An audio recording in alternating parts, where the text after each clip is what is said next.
ایران کا اسرائیل پر بڑا حملہ، 400 بیلسٹک اور کروز میزائل داغ دیے۔ تل ابیب میں دھماکوں کی گونج، پورے اسرائیل میں سائرن بج اٹھے۔ تل ابیب اور حیفا میں مسلح افراد کی فائرنگ، 14 اسرائیلی شہری ہلاک۔ گیس کی تنصیبات اور ایئر بیس پر ایرانی میزائل گرنے سے آگ بھڑک اٹھی۔ اسرائیلی میڈیا کی تصدیق، حزب اللہ کا بھی حملہ، لبنان سے متعدد راکٹ فائر۔ مشرق وسطی میں فلائٹ آپریشن متاثر، اسرائیل، عراق اور اردن نے فضائی حدود بند کر دی۔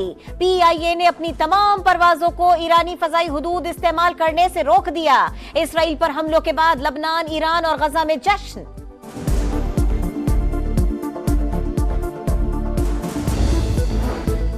اسرائیل کے کئی علاقوں پر سینکڑوں میزائل فائر کیے، 3 ایئر بیس کو نشانہ بنایا۔ پاسداران انقلاب کی تصدیق، کہا حسن نصر اللہ اور اسماعیل ہنیہ کی موت کا بدلہ لیا۔ اسرائیل نے جوابی کارروائی کی تو پھر نشانہ بنائیں گے۔ ایرانی صدر نے کہا جنگ نہیں چاہتے لیکن کسی بھی خطرے کا سختی سے جواب دیں گے۔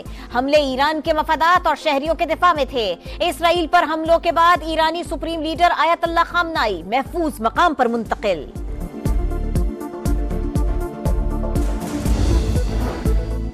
امریکہ کا اسرائیل کی بھرپور مدد کا اعلان، جو بائیڈن کا امریکی فوج کو ایرانی میزائل مار گرانے کا حکم، کہا ایران حملوں کے بعد اسرائیل کا دفاع کریں گے، خطے میں امریکی اہلکاروں کی حفاظت بھی یقینی بنائیں گے۔ قومی سلامتی کے اجلاس میں امریکی صدر اور نائب صدر کو تفصیلی بریفنگ۔ ترجمان امریکی محکمہ خارجہ کی ایران کے اسرائیل پر حملوں کی مذمت، میتھیو ملر نے کہا ایران نے جو کیا وہ دہشت گردی ہے۔ کہا تہران مشرق وسطی میں دہشت گرد گروپوں کی فنڈنگ کر رہا ہے، ہمارے مفادات میں جو ہوگا وہ کریں گے۔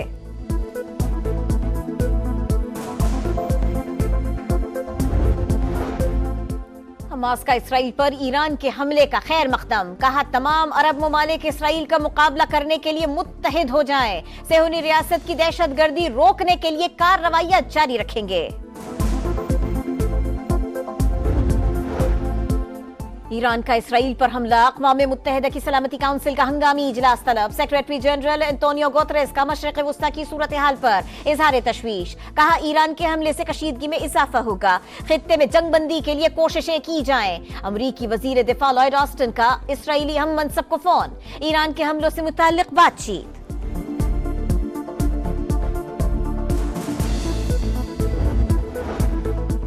عالمی دباؤ نظر انداز، اسرائیل کا لبنان میں زمینی آپریشن جاری، کئی علاقوں میں لڑائی، سرنگوں کو تباہ کرنے کا دعویٰ۔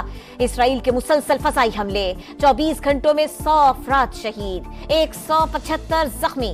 حزب اللہ کی اسرائیلی فوج کے لبنان میں داخل ہونے کی تردید، کہا ابھی براہ راست زمینی جھڑپ نہیں ہوئی۔ اسرائیل کے شام پر بھی حملے، خاتون اینکر سمیت 3 شامی شہری جاں بحق، کئی عمارتوں کو نقصان پہنچا۔ بابر اعظم نے قومی ٹیم کی کپتانی چھوڑ دی، کہا کپتانی کی وجہ سے ورک لوڈ میں اضافہ ہوا، بطور کھلاڑی کردار ادا کرنا چاہتا ہوں، اب اپنے کھیل پر زیادہ توجہ دے سکوں گا۔ صوبوں کے ساتھ نیا قومی مالیاتی معاہدہ طے پا گیا، صوبے زرعی انکم ٹیکس کا نفاذ کریں گے، وزیر اعلیٰ علی امین گنڈاپور نے سب سے پہلے تعاون کیا، معاہدے سے وفاق اور صوبے اخراجات شیئر کریں گے، اب 18ویں ترمیم یا NFC ایوارڈ سے متعلق بات کرنے کی ضرورت نہیں، زرعی اجناس کی قیمتوں کا مرحلہ وار تعین کریں گے۔ وفاقی وزیر خزانہ محمد اورنگزیب کی پروگرام ندیم ملک لائیو میں گفتگو، کہا کوئی منی بجٹ نہیں آئے گا، ستمبر میں 5 لاکھ سے زائد نئے فائلرز آئے، نان فائلرز گاڑیاں پراپرٹی خرید سکیں گے، نہ ہی بینک اکاؤنٹس کھول سکیں گے۔ 1 جولائی سے بھرتی ہونے والے افراد پر کنٹریبیوٹری پینشن اسکیم کا اطلاق ہوگا۔ ماحولیاتی تبدیلی کے چیلنجز سے نمٹنے کے لیے IMF سے فنڈز کی درخواست کی ہے۔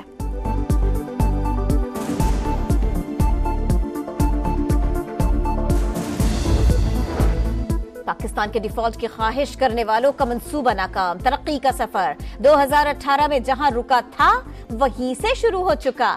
وزیر اعظم کا مہنگائی کی شرح 44 ماہ کی کم ترین سطح پر آنے پر اظہار تشکر، کہا قوم نے ایک گروہ کی نااہلی کی وجہ سے مشکلات کاٹی، اب مہنگائی کم ہونے سے عوام کو فائدہ ہوگا، IMF پروگرام کے اجرا سے معیشت میں مزید استحکام آئے گا۔ آئینی عدالت میں چیف جسٹس قاضی فائز عیسیٰ بیٹھے یا جسٹس منصور، کوئی مسئلہ نہیں، موجودہ چیف جسٹس کے لیے جدوجہد نہیں کر رہے۔ آپ اپنے رشتہ داروں اور دوستوں کو جج بنانا چاہتے ہیں، کمروں میں بیٹھ کر ایک دوسرے سے سیٹنگ کرتے ہیں۔ ججز کی تقرری حکومت یا عدالت کو نہیں، پارلیمان کو کرنی چاہیے۔